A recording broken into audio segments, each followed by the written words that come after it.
Hi ನಮಸ್ಕಾರ. Welcome to enjoy family.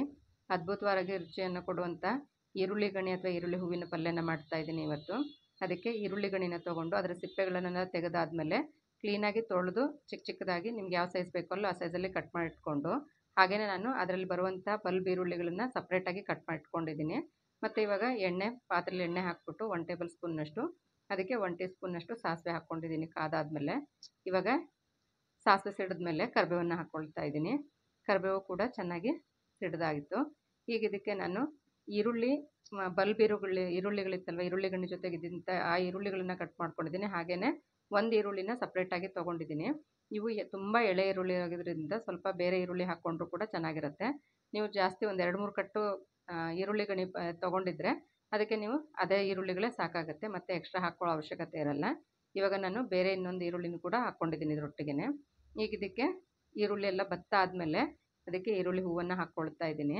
ಇದು ತುಂಬಾ ಈರುಳ್ಳಿ ಹೇಗೆ ಬೇಗ ಬತ್ತಿ ಬಿಡುತ್ತಲ್ವ, ಒಂದು ಈರುಳ್ಳಿ ಸುಮಾರಾಗಿ ಒಂದು ಅರ್ಧ ಈರುಳ್ಳಿ, ಒಂದು ಕಾಲು ಭಾಗದ ಈರುಳ್ಳಿ ಅಷ್ಟೇ ಆಗಿಬಿಡುತ್ತೆ. ಅಷ್ಟೇ ಇದೆ ಕೂಡ ಈ ಸೊಪ್ಪು ಕೂಡ ಹಾಗೇ ಬೇಗನೆ ಬತ್ತಿ ಬಿಡುತ್ತೆ. ಅದರಿಂದ ನಾನೇನು ದೊಡ್ಡ ಪಾತ್ರೆ ತೊಗೊಳ್ತಾ ಇಲ್ಲ, ಇದರಲ್ಲೇ ಹಾಕ್ತಾ ಇದ್ದೀನಿ. ನೀವು ನೋಡ್ಬೋದು ಜಾಸ್ತಿ ಕಾಣಿಸ್ತಾ ಇದೆ. ಇದು ಒಂದು 2-3 ನಿಮಿಷ ಹಾಗೇ ಅದರಲ್ಲೇ ಹಬೆಲೆ ಬಿಟ್ಬಿಡ್ತಾ ಇದ್ದೀನಿ, ಸಣ್ಣ ಉರಿ ಇಟ್ಬಿಟ್ಟು. ಇವಾಗ ನೋಡಿ ಫುಲ್ಲು ಅದು ಕೆಳಗೊಟ್ಟೋಗಿದೆ. ನೋಡಿ ಈ ಥರ ಆದರೆ ಇವಾಗ ಎಲ್ಲ ಫುಲ್ಲು ನೀಟಾಗಿ ಬೆಂದ್ಕೊಂಡಿದೆ. ಯಾಕಂದರೆ ಬೇಗನೆ ಬೆಂದ್ಕೊಂಡ್ಬಿಡುತ್ತೆ ಈರುಳ್ಳಿ ಆಗಿರೋದ್ರಿಂದ, ತುಂಬ ಲೇಟು ಆಗಲ್ಲ. ಜಸ್ಟ್ ಒಂದು 2-5 ನಿಮಿಷದಲ್ಲೇ ಆಗೋಗುವಂಥದ್ದು. ನಾನು ಈಗ ಇದಕ್ಕೆ ಉಪ್ಪನ್ನು ಹಾಕ್ಕೊಳ್ತಾ ಇದ್ದೀನಿ. ಸ್ಟಾರ್ಟಿಂಗಲ್ಲೇ ಹಾಕ್ಕೊಂಡ್ರೆ ಕ್ವಾಂಟಿಟಿ ಕಮ್ಮಿ ಆಗಿಬಿಡುತ್ತೆ, ಉಪ್ಪು ಜಾಸ್ತಿ ಆಗಿಬಿಡುತ್ತೆ. ಅದಕ್ಕೋಸ್ಕರ ಇವಾಗ ಹಾಕ್ಕೊಳ್ತಾ ಇದ್ದೀನಿ.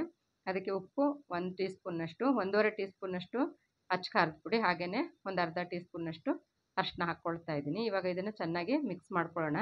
ನಾವು ಮುಂಚೆನೇ ಈರುಳ್ಳಿ ಹಾಕ್ಕೊಂಡಾಗ ಅದಕ್ಕೆ ಉಪ್ಪು ಏನೂ ಹಾಕ್ಕೊಂಡಿರಲಿಲ್ಲ, ಅದಕ್ಕೋಸ್ಕರ ಇವಾಗ ಉಪ್ಪು, ಖಾರ ಮತ್ತು ಅರಿಶಿನ ಇಷ್ಟೆಲ್ಲದ್ರ ಜೊತೆಗೂ ಚೆನ್ನಾಗಿ ಬೆಂದ್ಕೊಳ್ಳೋದಕ್ಕೋಸ್ಕರ ಒಂದು ಮೀಡಿಯಮ್ ಫ್ಲೇಮಲ್ಲಿ ಒಂದು 5 ನಿಮಿಷ ಹೀಗೇ ಬಿಟ್ಬಿಡಬೇಕು. ನೋಡಿ ಇವಾಗ ಒಂದು 5 ನಿಮಿಷ ಆದಮೇಲೆ ಅದು ಇನ್ನೂ ಚೆನ್ನಾಗಿ ಬೆಂದ್ಕೊಂಡಿದೆ.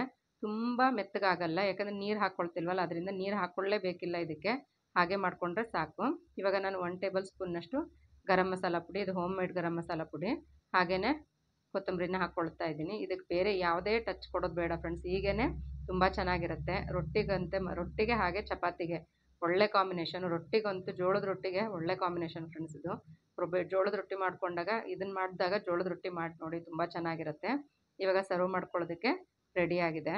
ತುಂಬ ಸುಲಭವಾಗಿ ಹಾಗೆಯೇ ಕ್ವಿಕ್ಕಾಗಿ ಆಗುವಂಥದ್ದು. ಬೇರೆ ತರಕಾರಿಗಳ ಥರ ತುಂಬ ಲೇಟಾಗಿ ಬೇಯುತ್ತಪ್ಪ, ನೀರು ಹಾಕಿ ಬೇಯಿಸ್ಬೇಕು, ಪದೇ ಪದೇ ಚೆಕ್ ಮಾಡಬೇಕು ಅನ್ನೋ ಥರ ಏನೂ ಇಲ್ಲ. ಜಸ್ಟ್ ನೀವು ಈರುಳ್ಳಿ ಒಗ್ಗರಣೆ ಹಾಕಿ ಹೇಗೆ ಮಾಡ್ಕೊಳ್ತೀವೋ ಹಾಗೆ ಮಾಡಿಕೊಂಡ್ರೆ ಸಾಕು. ನೋಡಿ ಇವಾಗ ರೆಡಿಯಾಗಿದೆ.